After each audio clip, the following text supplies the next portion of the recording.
power of Mother Nature. Chief Meteorologist Alana Brophy knows all that too well, don't you? Heartbreaking to see those images, Brian. Gosh, your heart goes out to anyone impacted by that because those wedge tornadoes, particularly dangerous, really sad to see.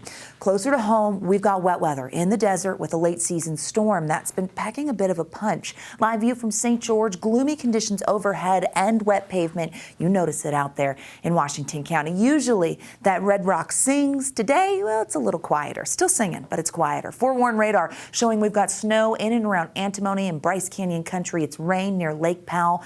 Grand Staircase getting a bit of a breather towards the Iron County Mountains. We have snow level at about 6,500 to 7,000 feet right now, which means it's rain into Kanab.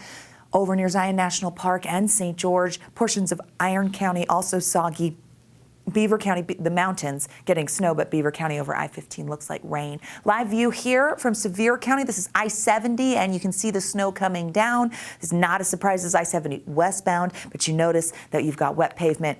Traffic's fine, but wintry weather, and here we are in March. Satellite radar shows us the reason why we're seeing it. It's a closed low, and you can see that closed low kind of set up shop over the desert southwest. It's got a counterclockwise flow, which is allowing for moisture to be funneled into the southern half of the state. Cloud cover into central Utah, wet weather in the south. This is going to teeter there for a little bit. It's going to kind of stay put, become almost stationary, and as a result, we get that moisture as it weakens. But we have a winter storm warning in effect through 6 p.m. tomorrow for the central and southern mountains. It's a winter weather advisory in south central Utah, accumulating snow in both places. This also includes the southeastern side of the state.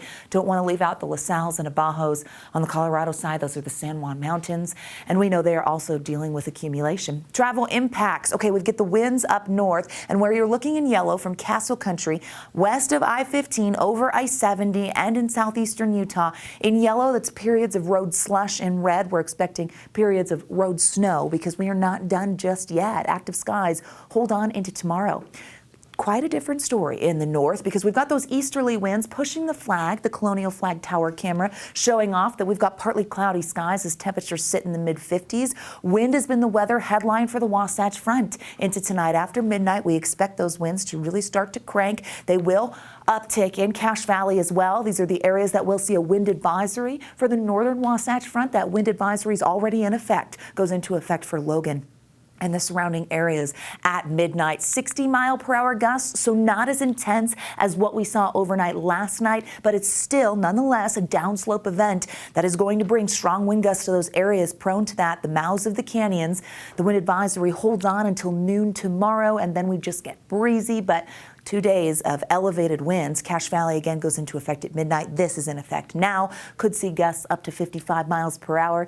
Many communities were cleaning up after those strong winds last night. We do another round tonight. 50s into 40s. Mostly clear skies with dry conditions for northern Utah. Different story down south. Forewarned Futurecast shows that easterly flow in motion. There we go. By 8 p.m. it's still funneling moisture into the state. Southeastern, south central, and over to the southwestern side of the state. By the overnight, that allows for a little snow in Kanab.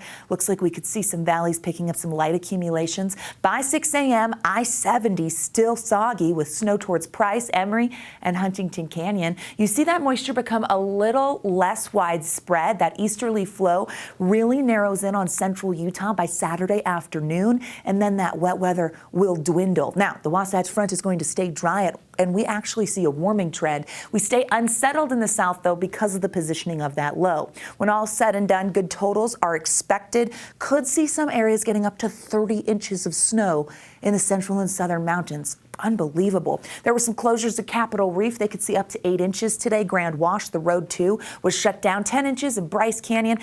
And our valleys could see 0 to 3. Wet weather potential doesn't uptick until next week. We've got to talk about why that low stays in place. We've got high pressure building over us. And this, as you watch that high kind of build over the low, is known as a Rex block. Moisture goes around the high on top. That low is weakening, and that keeps us quiet for the next several days. It's a blocking pattern that won't break until late next week. Quick check on those numbers. We've got 50s there along the Wasatch Front, 50s down south, north too because unsettled skies stick around. Quick look at the next 7 days in St. George. Isolated rain for your Saturday, drier for St. Patrick's Day, warming trend once we move the low out of the desert southwest. Wasatch Front in the 50s, getting to 60s. St. Patrick's Day looking nice. And breaking news, Brian, over to you.